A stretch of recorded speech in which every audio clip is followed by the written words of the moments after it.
नमस्कार. आवाज माझा वृत्तवाहिनीत आपल्या सगळ्यांचं स्वागत.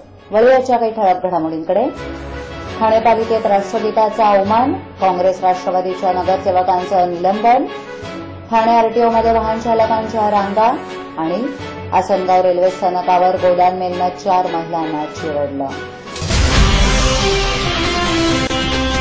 बेताची आर्थिक परिस्थिती आणि विकास कामांचा बोजवारा ही ठाणे शहराची दुहेरी कोंडी फोडण्यात नगरसेवकांना काडीचंही स्वारस्य नसून शहराच्या हिताचे निर्णय घेण्यासाठी बोलावलेल्या सर्वसाधारण सभेत क्षुल्लक कारणावरून गोंधळ घालण्यातच त्यांना रस असल्याचं मंगळवारी पुन्हा स्पष्ट झालं. अभूतपूर्व गोंधळ, अर्वाच्य भाषेत केलेला एकमेकांचा उद्धार, नगरसेवकांचं निलंबन, राष्ट्रगीताचा अवमान अशा प्रकारांमुळे सभेचं कामकाज वाहून गेलं. पालिका विकासासाठी नवे आयुक्त संजीव जयस्वाल करत असलेल्या प्रयत्नांवर नगरसेवकांनी बोळा फिरवलाय. एखाद्या लोकप्रतिनिधीचं निधन झाल्यानंतर सभा पूर्ण दिवसासाठी तहकूब करायची की अर्धा तास, यावरून विरोधक आणि महापौर संजय मोरे यांच्यात वाद सुरू झाला. परिस्थितीनुरूप निर्णय घेऊ या महापौरांच्या वादग्रस्त उत्तरानंतर काँग्रेस राष्ट्रवादीच्या नगरसेवकांनी गोंधळ सुरू केला. व्यासपीठावर धाव घेत सचिवांच्या हातातील कागद काँग्रेसचे गटनेते विक्रांत चव्हाण, मनोज शिंदे आणि सुहास देसाई यांनी हिसकावले. महापौरांनी त्या तिघांवर निलंबनाची कारवाई केली, परंतु तिघेही सभागृहाबाहेर जाण्यास तयार नव्हते. या निलंबनाला विरोधकांनी आक्षेप घेत विषयपत्रिका बाजूला सारून लक्षवेधी सूचनेवर चर्चा घ्यावी असाही त्यांचा हट्ट होता. त्यासाठी विशेष सभा घेऊ असं महापौर सांगत असले तरी विरोधकांनी गोंधळ सुरूच ठेवला. 1 दिवसाच्या कामकाजासाठी 3 लाख रुपये खर्च होतात. नगरसेवकांच्या गोंधळात ठाणेकरांच्या खिशातून गोळा केलेले पैसे वाहून गेले. सत्ताधारी जुमानत नसल्याचं लक्षात आल्यानंतर विरोधकांनी सभा संपण्यापूर्वी गायलं जाणारं राष्ट्रगीत सुरू केलं. हा राष्ट्रगीताचा अवमान असल्याचा धोषा सत्ताधाऱ्यांनी लावला, तर राष्ट्रगीतानंतर झालेलं कामकाज बेकायदा असल्याची टेप विरोधक वाजवत राहिले. ठाणे महानगरपालिका हद्दीत घर घेताय का? मग ते अनधिकृत तर नाही ना, याची खातर जमा करा. अनधिकृत घर घेणं हा विकणाऱ्यासोबत विकत घेणारा देखील तितकाच दोषी असतो. तेव्हा घराची डोअर्स खरेदी करा. आपली कुठे फसवणूक तर होत नाही ना, यासाठी ठाणे महानगरपालिका मुख्यालयातील 4थ्या मजल्यावरील बांधकाम विभागात घराचा सर्वे नंबर, टिक्का नंबर याची खातर जमा करा. घराचं स्वप्न अवश्य करूया साकार, पण अनधिकृत घराचा नका करू कधीही विचार.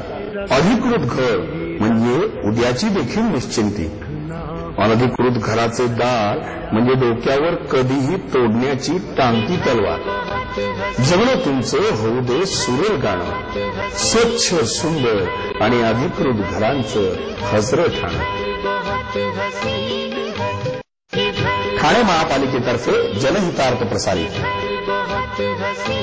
ठाण्यात आरटीओमध्ये एजंट मुक्तीच्या दुसऱ्या दिवशी मंगळवारी वाहन चालकांची प्रचंड गर्दी उसळल्यानं त्यांना कामासाठी तासनतास रांगेत उभं राहावं लागलं. कामं झटपट होत नसल्यानं काही वाहन चालकांनी संतापून घोषणाबाजी केली. मात्र आरटीओ अधिकाऱ्यांनी तातडीनं परिस्थिती आटोक्यात आणली. एजंटांकडून अव्वाच्या सव्वा पैसे उकळले जाणं बंद झाल्याबद्दल मात्र बहुसंख्य वाहन चालकांनी समाधान व्यक्त केलं. सोमवारपासून आरटीओमध्ये एजंटांमार्फत काम स्वीकारणं बंद करण्यात आल्यावर ठाण्यात एकच गोंधळ उडाला होता. काही प्रमाणात या कारभारात मंगळवारी सुधारणा दिसून आली. प्रवेशद्वारावरील स्वागत कक्षात सर्व प्रकारचे फॉर्म उपलब्ध असल्यानं साध्या फॉर्मसाठीचा द्राविडी प्राणायाम टळला. विशेष म्हणजे एरवी लर्निंग लायसन्सचा फॉर्म केवळ ऑनलाईन असताना मंगळवारी मात्र कार्यालयातच हा फॉर्म उपलब्ध होता. मात्र एकाच वेळी मोठ्या संख्येनं वाहन चालक कार्यालयात आल्यानं तेथील खिडकीसमोर प्रचंड गर्दी होती. सुमारे 1 तास उभं राहिल्यावरही आपला क्रमांक येत नसल्याचं पाहून अखेर काही जणांचा संयम सुटला आणि त्यांनी जोरदार घोषणाबाजी करण्यास सुरुवात केली. आरटीओचे अशोक पवार यांनी तात्काळ तिथे धावत घेऊन परिस्थिती आटोक्यात आणली. नव्या आरटीओमध्ये फी स्वीकारण्यासाठी केवळ एकच खिडकी खुली होती. तेथील आणखी 3 ते 4 खिडक्या खुल्या कराव्यात अशी मागणी वाहन चालक करत होते. विधान परिषदेच्या 4 जागा जिंकण्यासाठी आवश्यक असलेलं संख्याबळ आमच्याकडे नव्हतं, म्हणूनच आम्ही उमेदवार उभा केला नाही, असं मत राष्ट्रवादी काँग्रेसचे प्रदेशाध्यक्ष सुनील तटकरे यांनी ठाण्यात व्यक्त केलं. तटकरे ठाण्यात नगरसेवक चषक कार्यक्रमासाठी आले होते. महापालिका नगरपालिकेत राष्ट्रवादीला चांगलाच यश मिळालंय. या संदर्भात विचारलं असता त्यांनी सांगितलं की आज ही राष्ट्रवादी आणि शरद पवार यांचे विचार जनमानसात आहेत. नवीन आलेल्या सरकारबद्दल एवढ्या कमी कालावधीत भ्रमनिराश होईल हे पहिल्यांदा पाहायला मिळालं, असं सांगत भाजपाच्या आजचे दिनवर त्यांनी चिंता व्यक्त केली. केंद्रात आणि राज्यात नव्यानं सत्तेत आलेल्या भाजपा प्रणित सरकारनं जनतेचा अल्पकाळातच भ्रमनिरास केलाय. हे सरकार विविध आघाड्यांवर सपशेल अपयशी ठरलं आहे, असं मत सुनील तटकरे यांनी व्यक्त केलं. लोकशाही आघाडीनं सुरू केलेले अनेक लोकोपयोगी उपक्रम यशस्वीरित्या राबवण्यात या सरकारला अपयश आलं आहे, असं तटकरे पुढे म्हणाले. लोकसभा आणि विधानसभा निवडणुकीत आलेल्या अपयशानंतर नुकत्याच झालेल्या स्थानिक स्वराज्य संस्थांच्या निवडणुकीत राष्ट्रवादी काँग्रेसला जे घवघवीत यश मिळालंय त्याचा मला अभिमान असल्याचं तटकरे म्हणाले. विधान परिषदेच्या 4 जागांसाठी जी निवडणूक झाली त्या जागा जिंकण्याकरता 144 मतांची गरज होती. त्यात शिवसेना भाजपाकडे जवळपास 190 मतांचा कोटा होता. त्यामुळे आम्ही या ठिकाणी उमेदवार उभे केले नाहीत, असं तटकरे यांनी सांगितलं. तसंच बँकेच्या निवडणुकांमध्ये राष्ट्रवादी काँग्रेस जोमानं उतरेल, असं सुनील तटकरे यांनी सांगितलं. राष्ट्रवादी काँग्रेसचे नगरसेवक चषक कार्यक्रमासाठी सुनील तटकरे मंगळवारी रात्री ठाण्यात आले होते. बाबा उद्या फी भरावीच लागणार. पैसे पाठवू कसे? सोपं आहे. TJSB मध्ये खातं आहे? हो आहे. गुड. एटीएम कार्ड आहे? मग पैसे इथल्या शाखेत टाका आणि त्याला कुठल्याही एटीएम मधनं काढायला सांगा. बँक नेटवर्कच्या कुठल्याही एटीएम मध्ये तुम्ही TJSBचे एटीएम कार्ड वापरू शकता. बाबा पैसे मिळाले. आता बँकिंग इज नो टेन्शन यार. ठाणे पोलीस आयुक्तालयाच्या हद्दीत घडणारा प्रत्येक गुन्हा, त्याची तपास प्रक्रिया, कोर्टात त्या प्रकरणी होणारी सुनावणी या साऱ्या नोंदी तसंच डेली क्राईम रिपोर्ट आता ऑनलाईन पद्धतीनं करण्यास सुरुवात झाली आहे. त्यासाठी सतर्क हे विशेष सॉफ्टवेअर तयार करण्यात आलं असून गुन्ह्यांचे प्रभावी पद्धतीनं पर्यवेक्षण करणं त्यामुळे सुकर होईल, असं पोलिसांचं म्हणणं आहे. ठाण्याचे सहपोलीस आयुक्त व्ही लक्ष्मीनारायण यांच्या संकल्पनेतून ही प्रणाली तयार झाली आहे. पोलीस स्टेशनांच्या हद्दीत घडणाऱ्या गुन्ह्यांची नोंद गुन्हा रजिस्टरमध्ये केली जाते. त्यानंतर या प्रकरणाच्या तपास अधिकाऱ्यालाच तपासातील घडामोडी, कायदेशीर प्रक्रिया माहीत असते. त्या साऱ्यांच्या कागदोपत्री नोंदी ठेवल्या जातात. परंतु घडलेल्या गुन्ह्याची प्रभावी हाताळणी करून त्याचा योग्य पद्धतीनं मागोवा घेण्यासाठी सतर्क ही ऑनलाईन ट्रॅकिंग प्रणाली पुढे आली आहे. घडलेल्या प्रत्येक गुन्ह्याच्या नोंदी या सॉफ्टवेअरमध्ये केल्या जातात. तपास करणाऱ्या अधिकाऱ्यांना तसंच पोलीस स्टेशनला युजर आयडी आणि पासवर्ड देण्यात आलेत. नोंद झालेल्या गुन्ह्याचा तपास योग्य पद्धतीनं होत आहे की नाही यावर वरिष्ठ अधिकाऱ्यांना वॉच ठेवण्याच्या सूचना देण्यात आल्या आहेत. त्यासाठी अप्पर पोलीस आयुक्त, उपायुक्त आणि सहाय्यक आयुक्तांनाही युजर आयडी देण्यात आलेत. ही प्रणाली हाताळण्यासाठी पोलीस स्टेशनमध्ये सीसीटीव्हीचे कामकाज हाताळणाऱ्या कर्मचाऱ्यांना विशेष प्रशिक्षण देण्यात आलंय.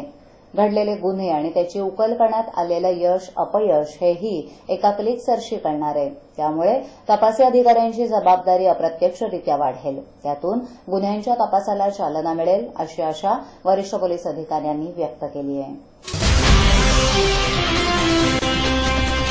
ठाणे जिल्ह्यात आसनगाव रेल्वे स्थानकाजवळ गोदान एक्सप्रेसच्या धडकेत 4 जण ठार झाले. दुपारी 2:30 वाजण्याच्या दरम्यान ही घटना घडली. मुंबईच्या दिशेनं भरधाव वेगात जाणाऱ्या गोदान एक्सप्रेसनं आसनगाव रेल्वे स्थानकादरम्यान 4 महिलांना उडवलं. या 4ही महिलांचा जागीच मृत्यू झाला. मंगळवारी दुपारी 2:30च्या सुमारास ही दुर्घटना घडली. शहापूरमधील गुरुद्वारामध्ये अमावस्या असल्यानं एक कार्यक्रम होता. या कार्यक्रमासाठी या महिला आल्या होत्या. आसनगाव रेल्वे स्थानकावर उतरून रेल्वे रोड ओलांडत असताना समोरून वेगात आलेल्या गोदान एक्सप्रेसनं या 4ही महिलांना उडवलं. ही धडक इतकी जबरदस्त होती की 4ही महिलांचा जागीच मृत्यू झाला. आसनगाव रेल्वे स्थानकाच्या प्लॅटफॉर्म क्रमांक 2च्या जवळ हा अपघात घडला. आजच्या ठळक घडामोडी शेवटी पुन्हा एकदा. ठाणे पालिकेत राष्ट्रगीताचा अवमान, काँग्रेस राष्ट्रवादीच्या नगरसेवकांचं निलंबन, ठाणे आरटीओमध्ये वाहन चालकांच्या रांगा आणि आसनगाव रेल्वे स्थानकावर गोदान मेलनं 4 महिलांना चिरडलं. आपल्या विभागातील काही सूचना अथवा समस्या असल्यास त्यांच्यापर्यंत जरूर पोहोचवा. आम्ही तुमचा आवाज नागरिकांपर्यंत नक्की पोहोचवू. आम्हाला संपर्क करण्यासाठी आमचा पत्ता आवाज माझा 103 सैलेख आदर्शनगर समोर कोलबाड रोड ठाणे पश्चिम. आमचा दूरध्वनी क्रमांक 9773033326. आमचा ईमेल आयडी awazmaza.tvnews@gmail.com. आवाज माझावरील एखादी बातमी पाहायची राहून गेली असल्यास यूट्यूबवरही ती तुम्ही पाहू शकता.